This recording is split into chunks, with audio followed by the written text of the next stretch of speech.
만약 당신이 60세에서 80세 사이이고 여전히 이 6가지 능력을 유지하고 있다면 이 말을 분명히 들어주세요. 당신은 단순히 나이에 비해 괜찮은 정도가 아닙니다. 당신은 같은 연령대의 대부분 사람들보다 훨씬 뛰어난 능력을 발휘하고 있으며 60세 이상의 거의 모든 사람들이 은밀히 두려워하는 단 한 가지, 바로 독립성을 지키고 있는 것입니다. 저는 지난 15년 동안 노인분들과 직접 일하면서 신체 기능, 회복 능력, 스트레스에 대한 신체의 적응력 등을 평가해 왔습니다. 15년 넘게 이 일을 하다 보니 한 가지 사실을 깨닫게 되었습니다. 나이만으로는 사람을 제대로 설명할 수 없다는 것입니다. 두 사람이 74세이고 혈압, 콜레스테롤 수치, 복용하는 약이 모두 같다고 가정해 봅시다. 한 사람은 정원에서 일을 하고 장바구니를 들고 3층 계단을 거뜬히 오르내리는 반면 다른 한 사람은 도움 없이는 의자에서 일어나는 것조차 힘들어합니다. 이 두 사람의 차이는 우연이나 운에 달려있는 것이 아닙니다. 측정 가능한 몇 가지 능력에 따라 결정됩니다. 연구자들이 실제로 수년, 때로는 수십 년 동안 실제 사람들을 대상으로 연구하고 추적해온 능력들입니다. 오늘 저는 그중 6가지를 소개하려고 합니다. 특히 6번째는 거의 아무도 이야기하지 않는 부분인데 다른 어떤 신체적 능력보다 더 중요할 수도 있으니 끝까지 들어주십시오. 첫 번째부터 시작해볼까요? 바로 걷는 속도입니다. 너무 간단해서 중요하지 않게 들릴 수도 있지만 노인 의학 연구자들은 보행 속도를 혈압이나 심박수와 같은 생체 신호로 간주합니다. 그럴 만한 이유가 있습니다. 걷기는 간단해 보이지만 그렇지 않습니다. 정상적인 속도로 걷기 위해서는 심장이 효율적으로 박동하고 폐가 산소를 운반하고 관절이 협력하고 뇌가 균형을 유지하고 뇌가 이 모든 것을 초당 수십 번씩 실시간으로 조율해야 합니다. 보행 속도가 느려지기 시작하면 이는 종종 신체 시스템 어딘가에 무리가 가기 시작했다는 가장 초기 징후이며 때로는 혈액 검사에서 증상이 나타나기 몇 년 전부터 나타날 수 있습니다. 이와 관련된 데이터는 정말 놀랍습니다. 10년 이상 노인들을 추적 조사한 대규모 연구에 따르면 보행 속도가 조금만 느려져도 사망 위험이 실제로 증가하는 것으로 나타났으며 연구진이 다른 건강 상태를 고려한 후에도 이러한 결과는 변함없이 유지되었습니다. 널리 인용되는 한 분석에서는 보행 속도가 초당 0.1m 느려질 때마다 추적 기간 내의 사망 위험이 약 20% 증가하는 것으로 나타났습니다. 이는 결코 작은 수치가 아닙니다. 간단한 기준으로 초당 약 90cm, 3피트의 편안한 보행 속도가 일반적으로 장기적으로 더 나은 건강 상태와 관련이 있습니다. 이제부터는 기분이 나아지셔야 할 소식입니다. 보행 속도는 신체 기능 중 가장 훈련을 통해 향상시킬 수 있는 것 중 하나입니다.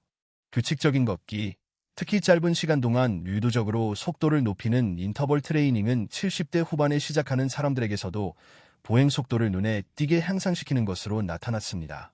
두 번째 능력, 악력. 좀 이상하게 들릴 수도 있겠지만 물건을 얼마나 세게 쥐느냐가 전반적인 건강에 무슨 상관이 있겠어요. 악력은 우리 몸의 근육 시스템 전체를 보여주는 지표와 같습니다.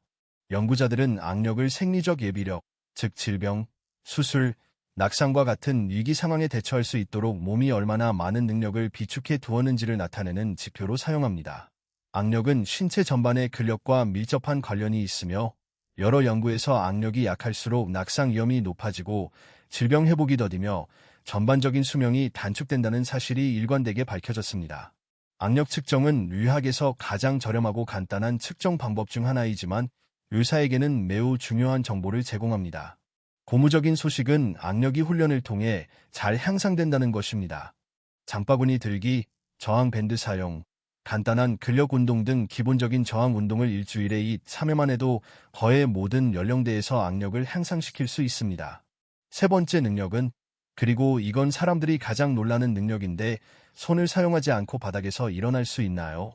이것은 노화 연구에서 실제로 검증된 도구인 앉았다 일어서기 테스트입니다.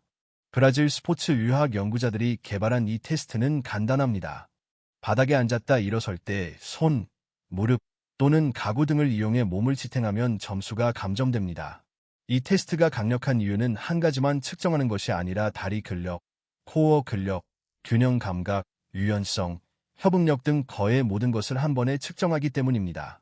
이 테스트의 근거가 되는 연구 결과는 매우 명확합니다.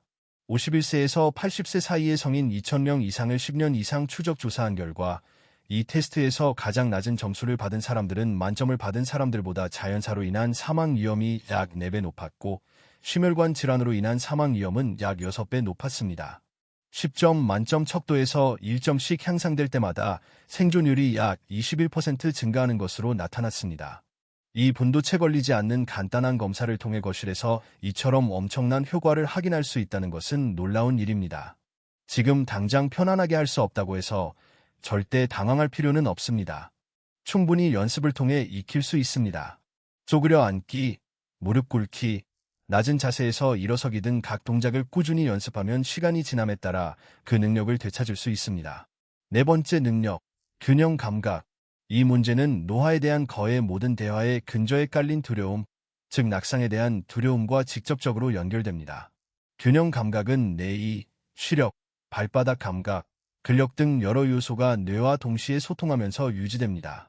나이가 들면서 이러한 시스템 중 어느 하나라도 서서히 기능이 저하될 수 있는데 균형 감각은 그 가장 먼저 나타나는 증상 중 하나입니다.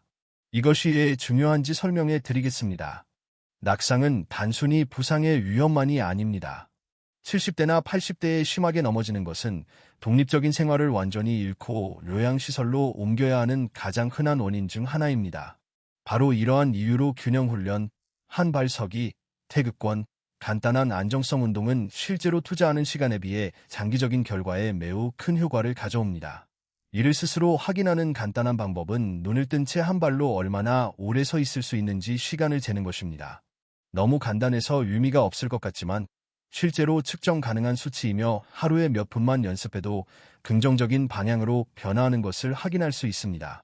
다섯 번째 능력, 심폐 기능, 때로는 최대 산소 섭취량, VO2max으로 측정됩니다. 이는 본질적으로 심장과 폐가 운동하는 근육에 산소를 얼마나 효율적으로 전달하는지를 나타내는 지표입니다. 스마트워치를 착용하고 있다면 이미 스마트워치가 무의식적으로 이 수치를 측정하고 있을 가능성이 높습니다. 이 부분에 대해서는 좀 더 명확하게 말씀드리고자 합니다. 관련 연구 결과는 매우 명확합니다. 클리블랜드 클리닉에서 진행된 획기적인 연구는 20년 이상에 걸쳐 12만 2천 명이 넘는 사람들을 대상으로 러닝머신 테스트를 실시했습니다. 연구진은 심폐 기능이 저하된 경우 사망 위험이 흡연, 당뇨병, 심장질환보다 훨씬 더 높다는 사실을 발견했습니다. 또한 심폐 기능 향상이 정체되는 현상도 없었습니다. 즉, 평균 이하에서 평균 수준으로 향상되는 것만으로도 생존율에 상당한 이점이 있다는 것입니다. 정말 좋은 소식은 바로 이 부분이 신체 전체에서 훈련에 가장 잘 반응하는 시스템 중 하나라는 점입니다. 나이와 상관없이 말이죠. 빠르게 걷기, 자전거 타기, 수영 등 심박수를 꾸준히 높이는 모든 운동은 60대나 70대에 시작하더라도 눈에 띄게 개선되는 것으로 나타났습니다. 자, 이제 여섯 번째 능력. 제가 처음에 약속드렸던 바로 그 능력, 그리고 솔직히 말해서 가장 과소평가되는 능력이라고 생각하는 능력, 바로 다른 사람들과 진정으로 적극적으로 관계를 유지하는 것입니다. 이것은 단순히 신체 활동 체크리스트 끝에 덧붙이는 기분 좋은 부가 항목이 아닙니다. 관련 데이터는 제가 지금까지 말씀드린 어떤 내용 못지않게 현실적이고 솔직히 말해서 매우 충격적입니다. 수십 건의 연구를 종합한 널리 인용되는 메타 분석에 따르면 외로움과 사회적 고립으로 인한 사망 위험은 흡연이나 비만과 같은 기존 위험 요인과 비슷한 수준입니다. 일부 분석에서는 사회적으로 고립된 경우 사망 위험이 거의 30%까지 증가하며 혼자 사는 것 자체가 외로움과는 별개로 위험을 상당히 높이는 것으로 나타났습니다. 이는 유지력이나 성격의 문제가 아니라 생물학적인 문제입니다. 고립은 수면의 질 저하, 신체 활동 감소, 그리고 계단 오르기나 걷기와 같은 일상적인 활동 수행 능력 저하와 관련이 있습니다. 그러니 만약 당신이 여전히 친구들에게 전화를 걸고 교회나 동호회 혹은 매주 카드 게임에 참석하고 며칠 동안 전화를 받지 않으면 알아챌 수 있는 사람들이 있다면 그것은 결코 사소한 일이 아닙니다. 그것은 걷는 속도나 악력과 마찬가지로 건강한 노화를 나타내는 확실하고 과학적으로 입증된 지표입니다. 제가 여러분께 전하고 싶은 핵심은 이것입니다. 건강하게 나이 드는 것은 단순히 검사 결과 수치나 젊어 보이는 것과는 아무런 관련이 없습니다.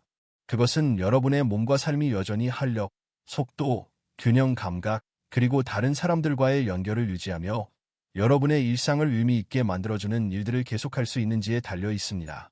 그리고 정말 고무적인 부분, 여러분이 곱씹어 보셨으면 하는 부분은 바로 이 6가지 지표, 즉 걷는 속도, 악력, 일어서는 능력, 균형 감각, 쉼표 기능, 그리고 사회적 관계 유지는 거의 모든 연령대에서 노력하면 개선될 수 있다는 점입니다. 65세든 75세든 80세든 이 모든 것들은 여러분에게 열려 있습니다. 이 영상이 여러분이 에너지를 집중해야 할 곳을 더 명확하게 이해하는 데 도움이 되었다면 구독 버튼을 눌러주세요. 앞으로 더 많은 영상이 올라올 예정입니다. 그리고 댓글로 이 6가지 중 어떤 것을 먼저 실천해 볼지 알려주시면 정말 감사하겠습니다. 다음 영상에서 뵙겠습니다. 모두 힘내시고 능력 있는 분으로 성장하시길 바랍니다.